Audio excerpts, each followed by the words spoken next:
Profil Fuji, adik ipar Vanessa Angel yang merawat Galaski. Dalam beberapa hari belakangan ini, nama Fuji terus menghiasi berbagai platform media sosial dan YouTube.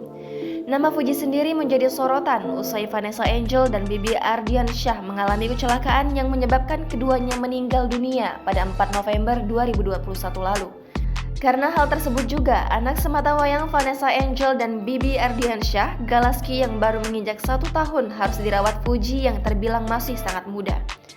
Fuji sendiri merupakan adik kandung dari Bibi Ardiansyah dan adik ipar oleh Vanessa Angel. Berikut profil dan biodata Fuji yang merawat Galaski tersebut.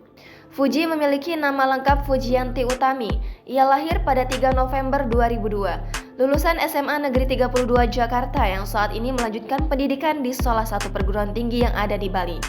Anak keempat dari 4 bersaudara ini merupakan seorang selebgram dan seleb TikTok.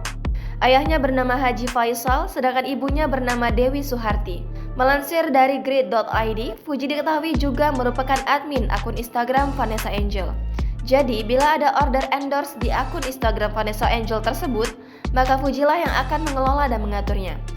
Sebagai admin, ia juga akan membalas komentar, membalas pesan DM, dan hal lainnya yang terkait dengan akun Instagram sang kakak iparnya itu. Jangan lupa subscribe, share, komen, dan like ya!